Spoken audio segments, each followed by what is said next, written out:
खुलुमबाय, आं प्रिया नार्जारी। गिबियावनो नोंथांमोन गासिखौबो आंनि नार्जारी निउज आपडेट चेनेलाव बरायहरग्रोनाय थाबाय। रादाब नायनो मोजां मोनग्रा नोंथांमोननि थाखाय आं गोदान मोनसे खौरां लानानै फैबावलायबाय। फैदो दानिया खौरांखौ जोबजासिम नायलांदो। हारिमायारि थाखोनि जथुम्मायाव बर'नि गोख्रों दैदेनगिरि बिस्वजित दैमारि बिथाङा बाहागो लाहैनाया बर' माहारिनि थाखाय थारैनो गोग्गाथाव। अस्ट्रेलियानि सिडनीआव जानानै थांनाय इन्टारनेशनेल कन्भेन्शन सेन्टाराव खुंजानाय 67थि कमनवेल्थ पार्लियामेन्टारि कनफारेन्सआ मैया थुंगेबाय। बे जथुम्मायाव भारतनि थान्दै महरै बर'नि सासे गोख्रों दैदेनगिरि आसाम आयेन आफादनि बुंथिगिरि बिस्वजित दैमारि बिथाङा बाहागो लादोंमोन। कमनवेल्थ पार्लियामेन्टारि एस'सिएशननि मासिगिरिखौ सायख'नायाबो मैयानि सानाव जानानै थाङो आरो कमनवेल्थ पार्लियामेन्टारि एस'सिएशननि इन्डिया रिजनजों मदद होजानाय बिजाथि हन डक्टर क्रिस्टफार कालिया एमपि बिथाङा सिपिएनि गोदान चेयारपारसन सायख'जायो। जेनेरेल एसेम्बलि जोबनायनि उनाव मावफुं मेलनि समाव भाइस चेयारपारसननि बिसायख'थिखौबो खुंनाय जायो, जेराव बिस्वजित दैमारिजों मदद होजानाय एमएस कार्मेल सेपुलनि एमपि निउजिलेन्ड बिथाङा सायख'जायो। 68थि कमनवेल्थ पार्लियामेन्टारि कनफारेन्सनि जथुम्माखौ फैगौ बोसोर 2025 नि 6 अक्ट'बरनिफ्राय 13 अक्ट'बरसिम बारबाडसआव खुंफुंगोन। जथुम्माया मोनसे गिदिर जाफुंसारनाय आरो आसाम आयेन आफादनि हान्जायाव बिस्वजित दैमारिजों लोगोसेनो लेङाइ बुंथिगिरि डक्टर नुमुल ममिन, नेहाथारि श्री दुलाल फेगु, लोगो नेहाथारि श्रीमती दिरखा बरुवा, बुंथिगिरि नेहाथारि श्री थांजय फुलटन सिंह आरो बुंथिगिरिनि अएसडि श्री चौमन बरुवाबो बाहागो लादोंमोन। बे जथुम्माखौ जाफुंसार खालामनायनि थाखाय थान्दै हान्जानि गासैबो सोद्रोमाफोरखौ साबायखर बावदों आसाम आयेननि आफादगिरि बिस्वजित दैमारि बिथाङा।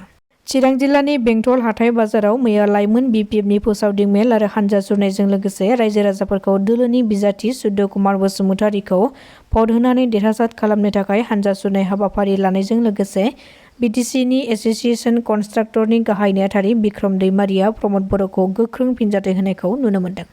बिथाङा फोरमायथिदों दि बिटिआरनि सिएम प्रमद बर' बिथाङा आसामनि गिबि मन्थ्रि आरो गुबुन गुबुन बिबानाव थानाय मन्थ्रिफोरखौ बिसायख'थिनि समावल' भट बिनो थाखाय लेंहरो।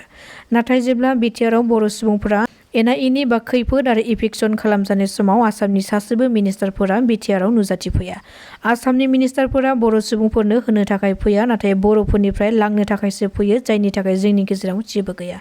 आरो जेसेबां बिटिआर सोरखारा थाबाय थागोन, बिटिसिनि थासारिया गाज्रिनिफ्राय गाज्रिसिन जालांगोन होननानै गोख्रों रावजों सोंखारिदों बिथां बिक्रम दैमारिया।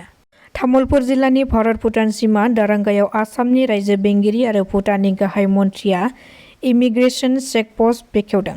आसामनि रायजो बेंगिरि लक्ष्मण प्रसाद आचार्यजों लोगोसे भुटाननि गाहाय मन्थ्रि महामहिम दास सेरें थगे बिथांमोननि नुजाथिनायजों गोदानै बे इमिग्रेशन चेकपस्टखौ बेखेवदों।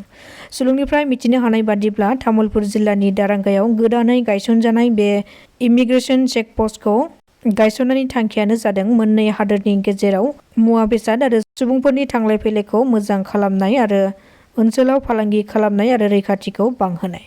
बे सुबिदाया सिमा बारनाय फालांगिखौ बांहोनो आरो मोननै हादोरनि गेजेराव दावबायनाय थांलाय फैलायखौ सुबिदा खालामनानै गोरलै खालामनायनि थांखिजों डिजाइन खालामनानै कास्टम आरो हाबफैनाय सिबिथाय गुदाम बेंकजों लोगोसे गोनांथार जानाय सुबिदाफोरनि थांखिजों लेन्ड अफ अथ'रिटि अफ इन्डियाखौ बानायदों।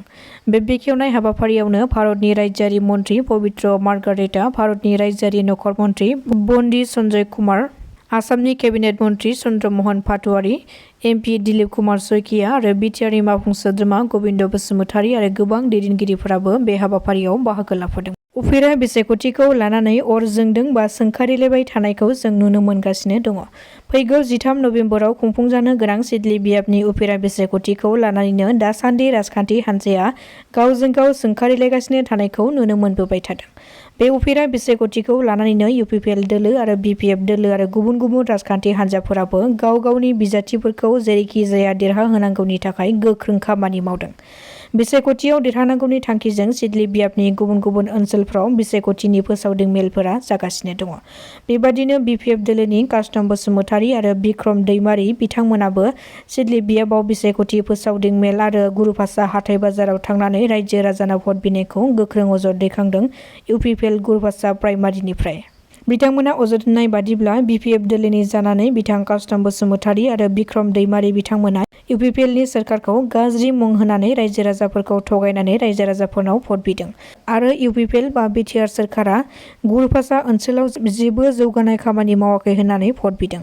नाथाय बेबादि खालामनाया जोबोद गाज्रि जादों आरो बिसायख'थिनि फोसावदिं मेलखौ बयबो खालामो, नाथाय बिथांमोना जेरैबादि हाथाय बाजाराव माइकखौ लानानै भट बिनायखौ गाज्रि जादों होननानै अजद दैखांदों इउपिपिएल गुरुभाषा प्राइमारिनिफ्राय।